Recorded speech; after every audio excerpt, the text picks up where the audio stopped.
ಪ್ರೀತಿಯ ವಿದ್ಯಾರ್ಥಿಗಳೇ, ನಾನು ನಿಮ್ಮ ಬಿಂದಾಸ್ BS. ಇಂದು ಸೆಪ್ಟೆಂಬರ್ 17.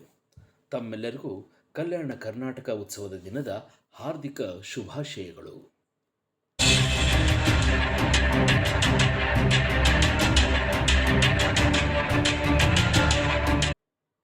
ದಕ್ಷಿಣ ಭಾರತದ ಇತಿಹಾಸದಲ್ಲಿ ಅತ್ಯಂತ ಮುಖ್ಯವಾದ ದಿನ ಇದು.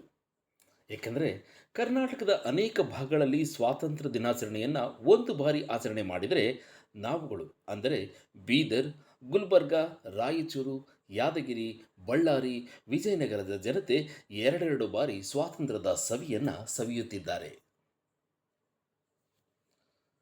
ಆಗಸ್ಟ್ 15, 1947 ಭಾರತ ಸ್ವಾತಂತ್ರ್ಯವನ್ನು ಪಡೆದುಕೊಂಡಾಗ ಅನೇಕ ಪ್ರಾಂತ್ಯಗಳು ಭಾರತದೊಂದಿಗೆ ವಿಲೀನಗೊಳ್ಳುತ್ತವೆ.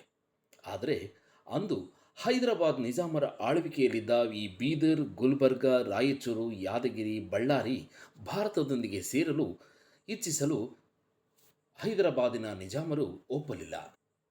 ಈ ಹೈದರಾಬಾದ್ ನಿಜಾಮನ ಆಳ್ವಿಕೆಗೆ ಒಳಗಾದ ಕೆಲವು ಪ್ರಾಂತ್ಯಗಳ ಜನರು ಹೋರಾಟದ ಹಾದಿಯನ್ನು ಹಿಡಿದರು. ಭಾರತವೇನೋ ಸರಿಸುಮಾರು 200 ವರ್ಷಗಳ ನಂತರ ಬ್ರಿಟಿಷ್ ಆಳ್ವಿಕೆಯಿಂದ ಮುಕ್ತಗೊಳ್ಳಿತು ನಿಜ. ಆದರೆ ದಕ್ಷಿಣ ಭಾರತದ ಕೆಲವು ಪ್ರಾಂತ್ಯಗಳು ಬ್ರಿಟಿಷ್ ಆಳ್ವಿಕರ ಬಳಿಕವೂ ಸಹ ಈ ನಿಜಾಮರ ಕಪಿಮುಷ್ಟಿಯಲ್ಲಿ ಒಳಗಾಗಿತ್ತು. ನಿಜಾಮರ ಆ ದಬ್ಬಾಳಿಕೆ, ಅವರ ಕಪಿಮುಷ್ಟಿಯಿಂದ ಹೊರಬರಲು ಸತತವಾಗಿ ಅನೇಕ ಹೋರಾಟಗಳು ನಮ್ಮ ಎಲ್ಲ ಪ್ರಾಂತ್ಯಗಳಲ್ಲಿ ನಡೆಯುತ್ತಲೇ ಬಂದವು.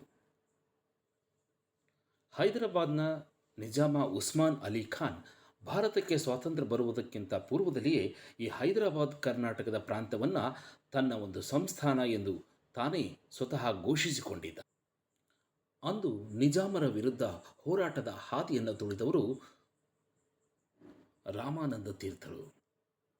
ಹೋರಾಟಗಳು ತೀವ್ರವಾಗುತ್ತಲೇ ಹೋದಾಗ ಅಂದಿನ ಗೃಹ ಮಂತ್ರಿಯಾಗಿದ್ದ ಸರ್ದಾರ್ ವಲ್ಲಭಾಯ್ ಪಟೇಲರು ನಿಜಾಮರ ವಿರುದ್ಧ ದಬ್ಬಾಳಿಕೆಗೆ ತುತ್ತಾದ ಪ್ರಾಂತ್ಯಗಳಲ್ಲಿ ಆಪರೇಷನ್ ಪೋಲೋ ಎಂಬ ಹೆಸರಿನಲ್ಲಿ ಪೊಲೀಸ್ ಕಾರ್ಯಾಚರಣೆಯನ್ನು ಕೈಗೊಂಡಿದ್ದಾರೆ.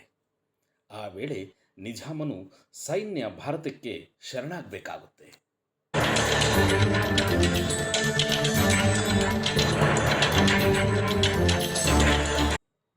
ಅಂದಿನ ಗೃಹ ಮಂತ್ರಿ ಸರ್ದಾರ್ ವಲ್ಲಭಾಯ್ ಪಟೇಲ್ರವರ ಆದೇಶ ಬಂದಿದ್ದೇ ತಡ ಭಾರತೀಯ ಸೇನೆ ಹೈದರಾಬಾದ್ ಪ್ರಾಂತ್ಯಕ್ಕೆ 8 ಕಡೆಗಳಿಂದ ಆಕ್ರಮಣ ಮಾಡಿಕೊಳ್ಳುತ್ತೆ.